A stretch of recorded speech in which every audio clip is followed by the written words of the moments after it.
pequeno como eu, ser amado por um Deus tão grandioso, imensurável amor. Irmãos e irmãs, bom dia. Que a graça e a paz de Cristo inunde nossos corações. Que esse dia e vai ser um dia especial nas nossas vidas. Como é bom estar aqui com vocês, como é bom poder falar dessa palavra transformadora, abençoadora do Senhor. Esse é o programa O Poder de Deus, programa da Igreja Metodista aqui em Penápolis. Todas as manhãs, através dessa emissora, nós conversamos, compartilhamos, nos alegramos através e na palavra do Senhor nosso Deus. Que bom podermos contar com a sua audiência, esse tempo que você separa para ouvir essa programação, ouvir esse programa, esse tempo que você separa para poder receber um refrigério do Espírito de Deus, da parte de Deus. Aliás, eu me sinto muito à vontade, me sinto muito abençoado e privilegiado por poder ter esse tempo, esses minutos aqui com vocês, irmãos e irmãs, lendo a Bíblia e sendo fortalecido nessa maravilhosa palavra que é a própria voz de Deus que cala profundamente em nossos corações. É o programa então Poder de Deus, programa da Igreja Metodista. Estamos aqui na Avenida Luiz Osório, número 289. E certamente vocês todos que nos assistem nessa manhã são nossos convidados e convidadas para celebrarem ao Senhor nosso Deus juntamente conosco. Amém. Muito bem, eu quero compartilhar com vocês nesta manhã uma passagem, um tema muito interessante e muito desafiador para todos nós. De imediato, talvez esse tema vai causar uma certa inquietação, mas isso é inevitável que em alguns momentos essa situação nos alcance. Quero falar sobre a dúvida. Quão terrível é quando a semente da dúvida se instala em nossos corações. Quando a dúvida ela produz raízes profundas e tomam todo o nosso ser. É interessante a afirmação que eu faço agora. A dúvida ou a incredulidade é a mãe de todas as desgraças na vida das pessoas.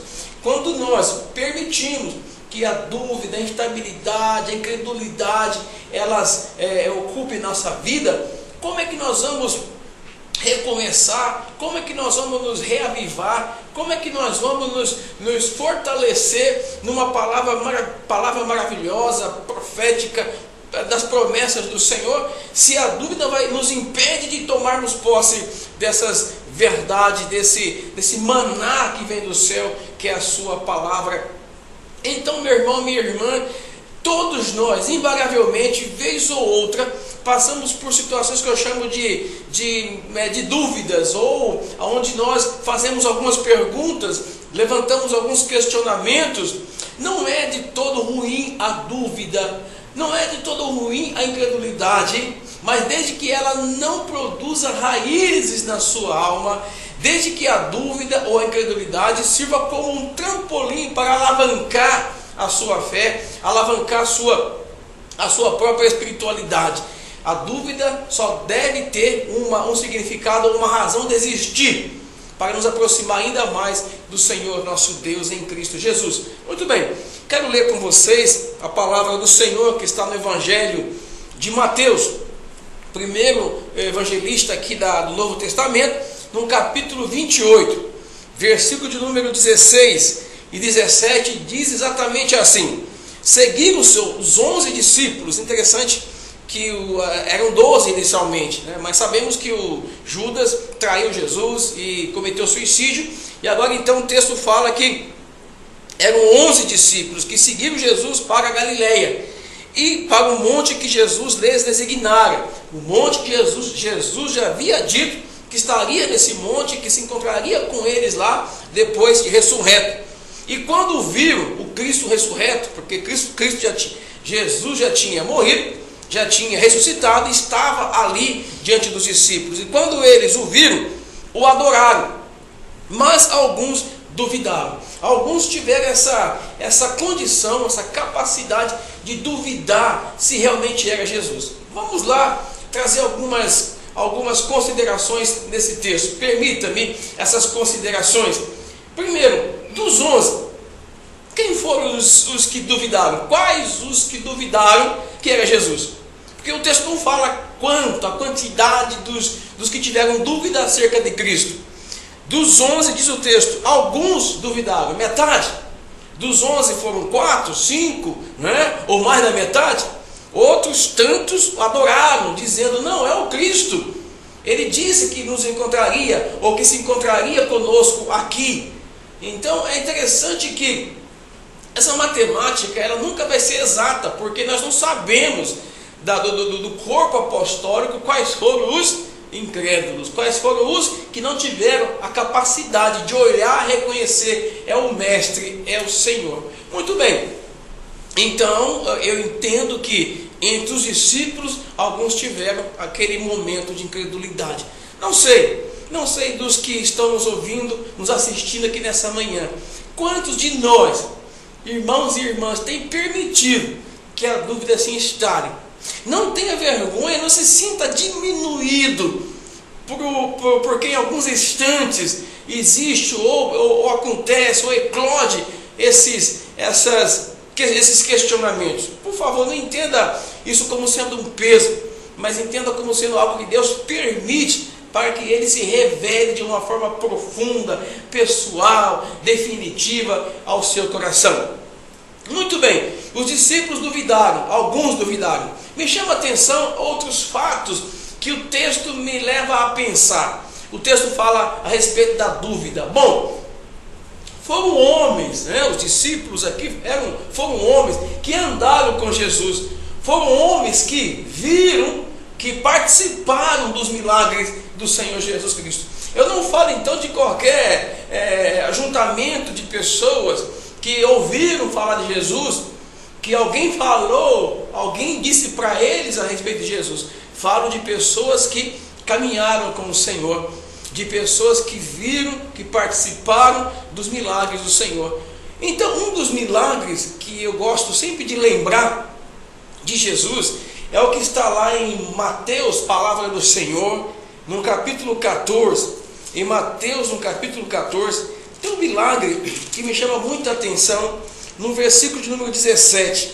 Olha só que interessante, mas eles, os discípulos, responderam, não temos aqui senão 5 pães e 2 peixes. E Jesus disse, trazei-me esses alimentos. E através daqueles poucos pães, 5 pães e 2 peixes, o Senhor, ele realiza o grande milagre da multiplicação dos alimentos, e com aquilo alimenta toda uma multidão. E diz o texto que ainda sobrou 12 cestos de alimento, de 5 pães.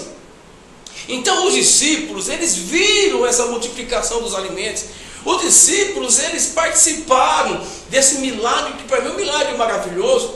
Não há como explicar o milagre de multiplicação de pães, porque para mim pão tem toda uma dinâmica de ser confeccionado, de ser feito. O pão tem que pegar farinha, tem que colocar o fermento, tem que deixar a massa descansar, tem que acender o fogo. Naquele tempo sequer tinha forno a gás, tinha que pôr a lenha, tinha que ter todo um processo que leva um tempo assim muito grande para se preparar alguns pães. Imagine centenas de pães, ou pães para centenas de pessoas.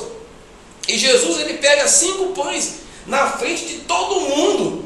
Ele ora, abençoa, e aqueles pães, diz o texto, que eles começam a se multiplicar. Um pão vira outro pão, que vira outro pão, que vira outro pão. Daqui a pouco você tem uma padaria, você tem assim sacos, você tem bolsas cheias de alimentos, de pães e de peixes também. Porque o pão e o peixe era o sanduíche da época, era o Big Mac da época, era o top de linha de sanduíche da época, enfim, os sanduíches mais importantes. Muito bem, os discípulos viram esse milagre. Eu fico imaginando, meu irmão, minha irmã, você que me assiste nessa hora, eu jamais iria esquecer de alguém que tivesse um poder para tamanha maravilha. Se passasse um tempo e eu me encontrasse com essa pessoa, eu olharia para o rosto dele, eu que tenho dificuldade imensa de guardar as feições, as faces das pessoas, eu olharia para a pessoa e diria assim: nossa, você é aquele que multiplicou os pães, você é aquele que fez com que acontecesse aquele algo lá inacreditável. Eu estou falando de um milagre que para o Senhor não foi nem um pouco difícil. E o milagre da ressurreição de Lázaro, meus irmãos e irmãs, como duvidar de alguém que teve a capacidade de ressuscitar um morto? Lázaro estava morto há 4 dias, diz o texto. Lázaro, diz o texto, que já cheirava mal. Eu fico imaginando um corpo inerte, né? Um corpo inerte, de morto de 4 dias. Eu não sei, não consigo imaginar, não sou perito nessa questão. Quais foram, né? Ou qual o instante de desgaste daquele corpo, em que estágio de degradação, de putrefação estava aquele corpo que diz o texto, já cheirava mal, 4 dias. E Jesus, ele chega diante daquele túmulo, ele chega diante do túmulo, ele ora ao Senhor, ao Pai, e diz, e chama Lázaro, venha para fora. Pensa comigo, dá para esquecer alguém que tem o poder de realizar um milagre inexplicável, um milagre sem precedente? Ressuscitar alguém que acabou de morrer, ressuscitar alguém que morreu aí já um dia, vá lá, mas uma pessoa morta de 4 dias enterrada, e ele manda que a pessoa saia de dentro do túmulo, e diz a palavra que Lázaro saiu andando, todo alvissareiro, todo feliz lá de dentro. E esse Jesus que se apresenta aos discípulos, eles olham para o Senhor e falam: ah, mas será que é mesmo? Será que é Jesus? Por isso, meu amado, minha amada, meu irmão, minha irmã, quando a dúvida se instala no coração das pessoas, o que nós devemos fazer? Quais são nossos procedimentos? Primeiro, a primeira atitude de nós, se a dúvida se instalar, sejamos sinceros em oração. E na nossa oração, que nós possamos conversar com Deus, que possamos dizer ao Senhor: Pai, Senhor, eu tenho dificuldade em acreditar. A sinceridade é a mãe de todas as conquistas espirituais, quando ela é feita diante do Senhor. A sinceridade em abrir o coração e falarmos para o Senhor: Senhor Jesus Cristo, eu sei que a tua palavra é verdadeira, eu sei que teus milagres aconteceram, eu sei que o Senhor ressuscitou Lázaro de 4 dias de morto, eu sei que o Senhor multiplicou os pães, mas eu não consigo acreditar totalmente que esses milagres irão acontecer na minha vida, porque nós temos infelizmente, nós temos uma inclinação para sermos, qual o termo que eu posso usar? Para sermos muito hipócritas. A hipocrisia, ela é muito comum ao ser humano. Então nós não acreditamos, falamos que sim, ou com medo de falar que não acreditamos, falamos apenas da boca para fora. Mas por quê? Porque não sermos reais e sinceros com aquele que diz a palavra, sonda os corações e sabe das palavras antes que elas venham à nossa boca.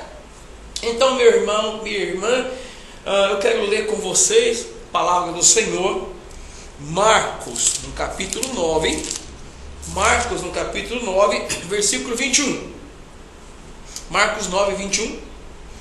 Perguntou o pai do menino, olha só que interessante: há quanto tempo isso lhe sucede? Desde a infância, respondeu. Um pai cujo filho desde a infância era maltratado por demônios, jogado ao fogo, jogado na água. Diz o texto fala, é interessante isso, e muitas vezes o lança no fogo e na água para o matar. Havia desde a meninice aquela criança sofria, e ela sofria porque os discípulos não tiveram a fé, não tiveram a capacidade no Senhor Jesus de realizar um milagre naquela casa, naquela vida. E diz o texto então que o pai, ele suplica ao Senhor Jesus a seguinte oração: se tu podes alguma coisa, tenha compaixão de nós e ajuda-nos. Essa oração desse homem, que eu desconheço o nome dele, desconheço totalmente a história dele, me chama a atenção que ele tem uma sinceridade, ele tem uma capacidade de abrir o seu coração e falar: Senhor, se o Senhor puder, se o Senhor pode, eu ouvi falar, eu imagino, permita que eu faça algumas considerações, que eu acrescente algumas coisas, e possíveis coisas que esse homem colocou na sua oração. Eu ouvi falar que o Senhor fez isso, falaram que o Senhor fez aquilo, se o Senhor puder me ajudar, se o Senhor puder resolver esse problema. Então, aquele homem, ele tem uma incredulidade, mas ele tem uma sinceridade nunca antes vista aqui na história dos evangelhos. E ele então, o Senhor Jesus, ele traz essa palavra maravilhosa, ao que lhe respondeu Jesus, dizendo: se podes, você pode, tudo é possível ao que crê. Jesus, ele fala para aquele homem: tudo é possível para aquele que crê. Olha, é tremenda essa verdade espiritual que eu trago para todos vocês, para a minha vida, nesta manhã. Entenda isso, o Senhor, ele diz para uma pessoa comum, ele diz isso para uma pessoa que sequer nós sabemos o nome, uma pessoa que sequer nós sabemos de onde ele veio. Ele olha para aquele homem e diz: se podes, tudo é possível que crê. Meu irmão, minha irmã, um Cristo que multiplicou pães, um Cristo que fez de 5 pães alimento para a multidão, não poderá trazer para a sua vida a provisão que anseia, que necessita o seu coração nesta manhã? Será que esse Deus não é o mesmo de ontem, não é o mesmo hoje, não é o mesmo poderoso Deus que em Jesus provocou, produziu, criou e realizou todas aquelas proezas? Um Deus que em Jesus tira Lázaro de dentro do túmulo, de 4 dias de morto, e produz vida em Lázaro.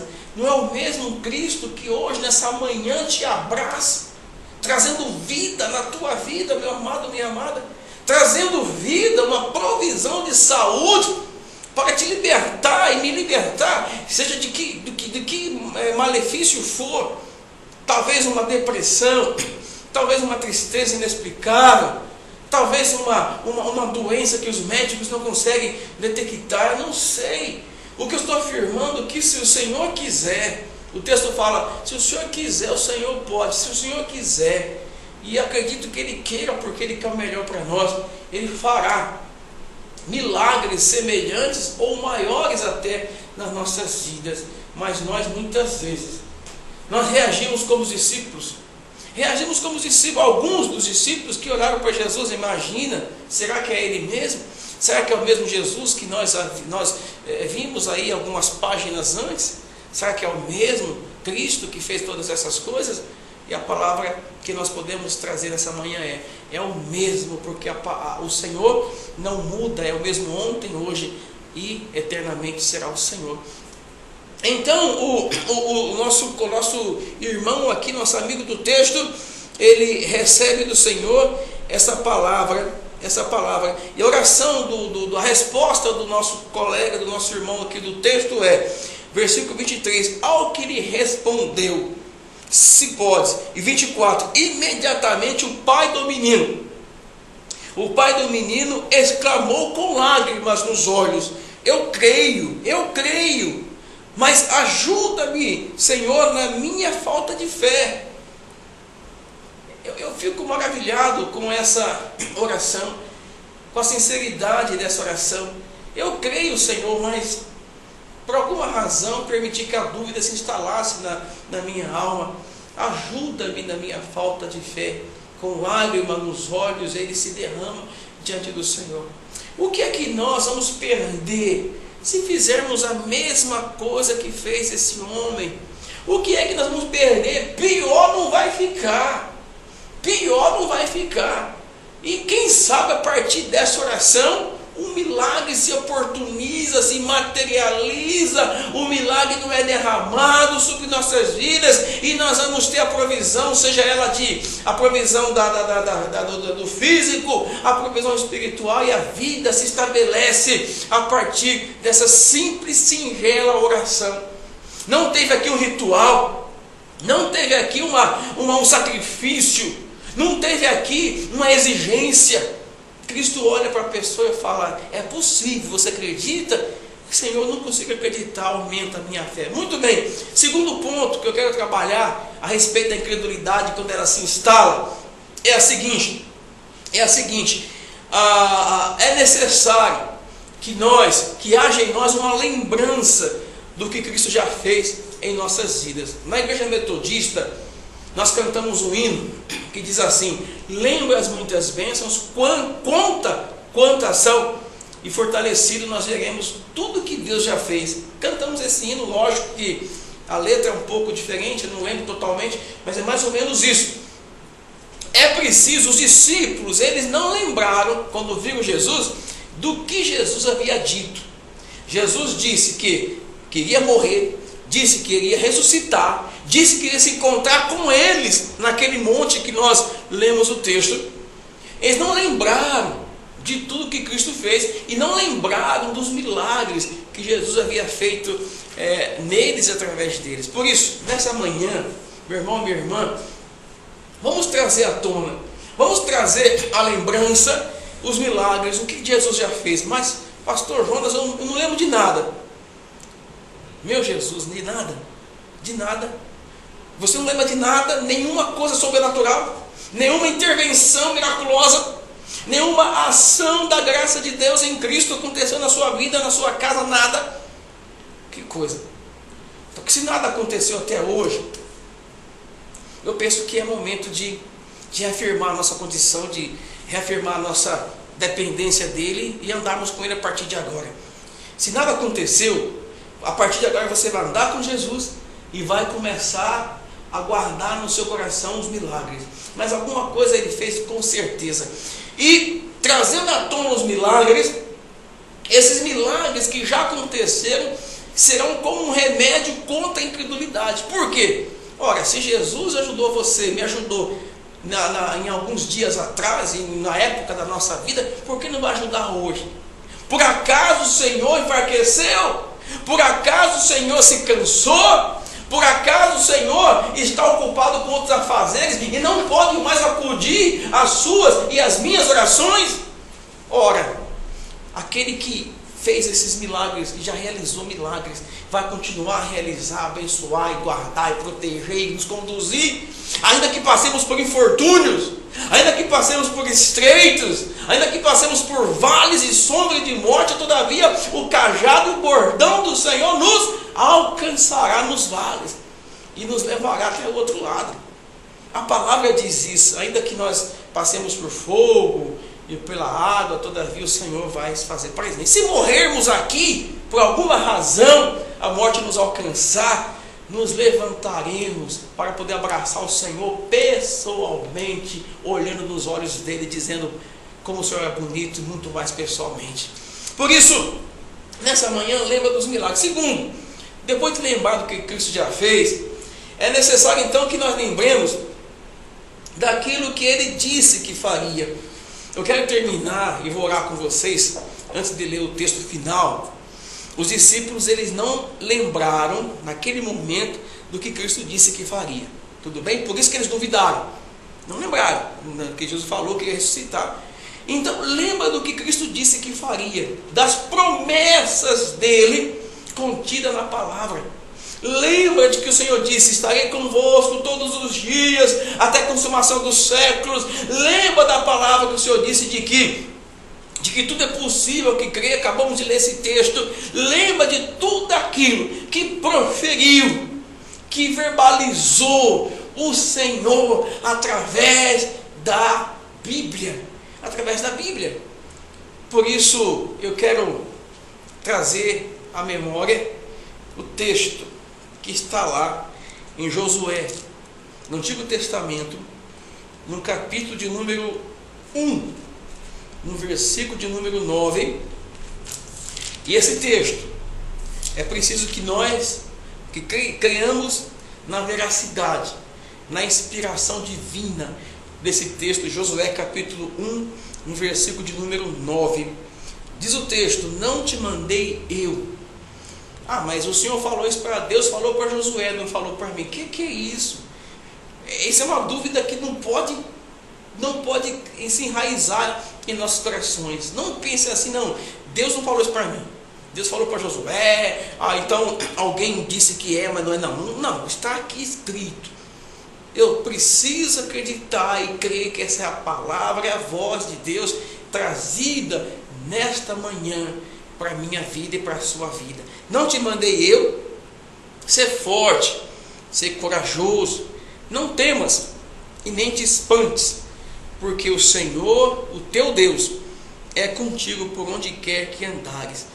O Senhor não disse que livraria Josué dos dissabores, ou das dificuldades, ou das batalhas que ele teria que batalhar e que lutar, mas disse, eu estou contigo por onde quer que andares. Será que não é a mesma palavra dita pelo Senhor Jesus, quando no final do seu ministério aqui na terra, ele falou assim, eis que estarei convosco todos os dias, até a consumação dos séculos? Não é a mesma palavra? Por isso, que essa promessa seja o remédio, o antídoto ao veneno da incredulidade. Quando a incredulidade, a dúvida se instalar no meu coração, ou no seu coração, eu vou lembrar disso, o Senhor está comigo. E diz a palavra do Senhor que mais forte é aquele que está no meu coração do que aquele que está lá no mundo. O Deus Criador dos céus e da terra, o Deus de Abraão, de Isaac e de Jacó, é o mesmo Deus, é o meu Deus, que nesta manhã me alcança com fortalecimento, com renovo, com a nova esperança. Muito bem, então, à luz desses textos, que nós possamos então, ainda que por alguma razão não haja ou não tenha ocorrido o teu milagre, ainda que por alguma razão a angústia teime em permanecer diante de nós, ainda assim vamos reafirmar com fé e reafirmar a nossa fé, dizendo, o meu Deus é o Deus que toma conta da minha família, da minha casa, em nome de Jesus. Amém. Quero orar com você e orar por você nesse instante, e que essa oração possa ser a conclusão dessa palavra e a própria ação do Espírito Santo nos abraçando nesse instante. Oremos. Senhor Deus e Pai, perdoa-nos, porque muitas vezes nós permitimos que as dúvidas se instalem em nossos corações. Perdoa, porque muitas vezes alimentamos a incredulidade, dizendo Deus não está comigo, dizendo que o Senhor se esqueceu de mim. Todavia pode uma mãe esquecer-se do filho que ainda mama, de sorte que não se compadeça dele? Diz a palavra, ainda que essa mãe se esquecesse do seu filho, o Senhor, diz o Senhor, eu não me esquecerei de ti, porque nas palmas das mãos do Senhor estão gravados nossos nomes. Senhor Deus e Pai, em nome de Jesus Cristo, que nesta manhã haja essa certeza, o Senhor está tomando conta, está no controle da minha vida. Eu sei que alguma coisa o Senhor fará para que eu trilhe o caminho da salvação e chegue no final da minha vida, dizendo como o apóstolo Paulo, combati o bom combate, guardei a carreira e terminei a carreira e guardei a fé. E então o Senhor nos dará a coroa da vida. Senhor, fortaleça todos e todas essa manhã. Derrama o óleo fresco da tua presença, da tua bênção. O Deus que ressuscitou a Lázaro, que multiplicou os pães em Cristo, é aquele que trabalha a favor de nós. Oramos e pedimos perdão se houve incredulidade, mas a partir de agora vivemos e andamos por fé no Senhor Jesus. Amém? Amém. Que Deus abençoe você, que Deus abençoe a todos nós. É o programa O Poder de Deus, da Igreja Metodista. Estamos ali na Avenida Luiz Osório, 289. As celebrações acontecem, nossos cultos ao Senhor acontecem nas quartas-feiras. Às quartas, às 20 horas, temos um culto de oração. Terça-feira, meio-dia, 30 minutos de oração, meia hora com Jesus. Temos na sexta, a tarde da bênção, às 15 horas, tá? Caso você tenha um tempo, seja possível, vá lá orar conosco. Sexta-feira, a nossa irmã evangelista Virgínia está conduzindo esse momento de oração, de clamor. Sexta-feira, às 15 horas, tarde da bênção. Sábado, às 20 horas, culto da mocidade. Domingo pela manhã, às 9 da manhã, escola bíblica dominical. Temos várias faixas etárias e para estudo da palavra, a partir das 9 da manhã, salas de jovens, de juvenis, de adultos, de casais, e os cultos à noite, culto de celebração ao nosso Deus, às 18 horas e às 19h30. Venham todos e todas, vocês são nossos especiais convidados e convidadas especiais. Juntos nos fortalecemos no Senhor e nas suas promessas. É a nossa oração e certeza, em nome de Jesus. Amém.